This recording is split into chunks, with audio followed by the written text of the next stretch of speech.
Good morning, good morning, guys. What's going on? And happy Memorial Day weekend. Today is May 26th. It is approximately 10:28 here in Jersey. What is going on in my kitchen today? So already in the oven, I got the oven at 405. I got a pork rib up in there that I put a dry rub on. I started to go through what I did in dry rub, but I kind of wung it today.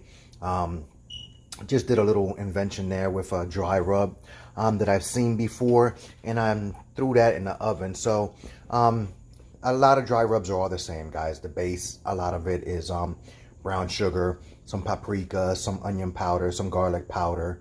Then you add whatever seasonings on it, salt, pepper, cumin. I add some cumin in there. I add a little bit of Dijon mustard in there to wet it just a little bit. I also add espresso coffee. So I add coffee seeds to it, grinds to it, a little bit of coffee grind to it. Like I said, some cumin, some coriander, and a couple other little ingredients in there that I throw in my dry rub, and I pat it on there. You want to put it on there thick with your dry rub. Get it nice and thick because the brown sugar is going to caramelize in the oven, so that's what makes it stick to the ribs real good. But this is about the ham today. Today I did this recipe about 2 or 3 times, and it is one of my favorite flavors to put on a ham. It's a sangria based ham.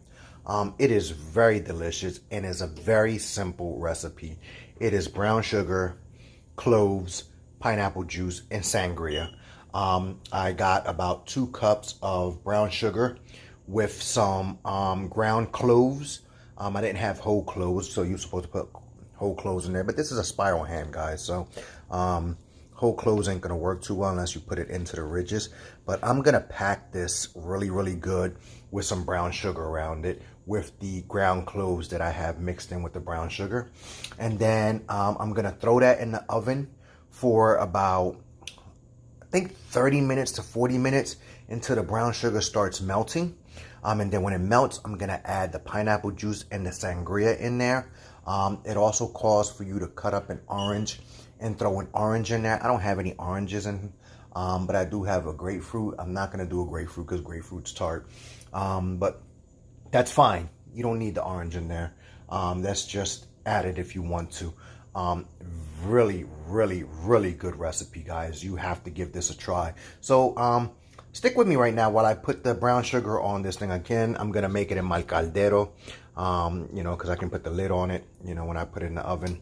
But I'm letting the ribs get all nice and hot and happy right now for about 20 minutes. And then I'm going to drop that temperature down to about 325, about 350. That's when I'm going to throw the ham in there and then drop it down to 325. And then let both of them get real happy, because pork love pork, and, pork fat rules here. So it is what it is, guys. All right, so bear with me, guys. I'm going to put this up right here. I hope you guys can see me. But I'm still in my scrubs because I just got out of work not too long ago. I haven't eaten no breakfast yet. I'm trying to eat in between. But here's my brown sugar mix. I have brown and light sugar, dark and light brown sugar mixed in there. So basically, you just want to pat this ham. And I'm going to show you what it looks like when this brown sugar. And then don't be afraid if the sugar falls into the caldero or into your pot. That's fine. That's all fine and dandy. You want all them. That sugar down there, in there. You know what I mean? You want it in there because it's going to make a nice little sauce when it mixed in with that sangria. Oh, man, it's going to be so delicious. I mean, this is a really, really, really pleasant tasting ham. I'm telling you guys. And I'm not going to do the bottom of the ham because, again, that's where everything is going to fall into. But I am going to try to do the front. I'm going to try and pack the front as much as I can. And it's kind of hard to get this brown sugar to really stick to your ham like you want to pack on there.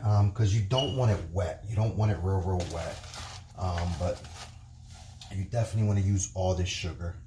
And it seems like a lot. But it's not a sugary, it's not a sweet ham. It has the beautiful flavors of the sangria and the pineapple juice. So I bought a little cheap pineapple juice. It doesn't matter to me. I'm not a name brand person. So, you know, what you want is all this to kind of marinate down into it, kind of boil into it, and bake into it, actually. That's what you want to do. You want to bake into it, roast into it. So let me wash my hands real quick here. And that was pretty a real simple process. Couple seconds. Didn't it take a couple seconds, guys? I'm telling you, I don't get it when people tell me that they can't cook, or they don't know how to cook, or, you know, it's too much work. Man, this thing is simple, man. Follow directions, 4 easy ingredients, you know, and go from there. But this is what you want your ham to look like. Okay, that's what you want it to look like. All right, you want to coat that with the brown sugar real good. If it falls into the pot, that's fine and dandy, you know, because it's gonna, you know, the juices from the ham, it's gonna mix with the sugar and it's gonna make a nice sauce.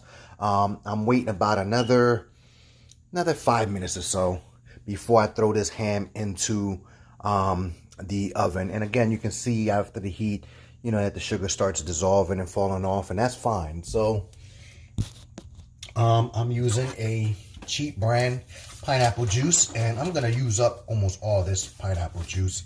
And the sangria, again, it's your choice, whatever you want to use sangria wise.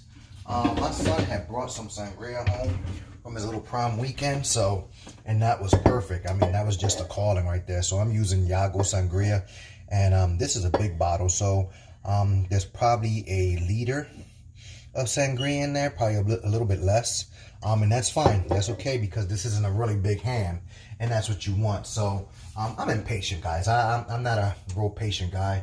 So I'm just going to go ahead and I'm going to throw this ham in there at the temperature of 405, and that's fine. I'm going to let it do its thing.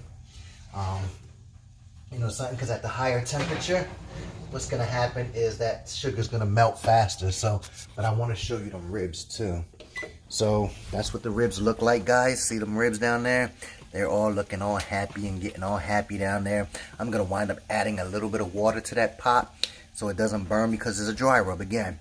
But we're going to let that get happy for a little bit. So guys, right before I put the sangria mix and stuff, again, I'm not going to bore you with talking or anything like that.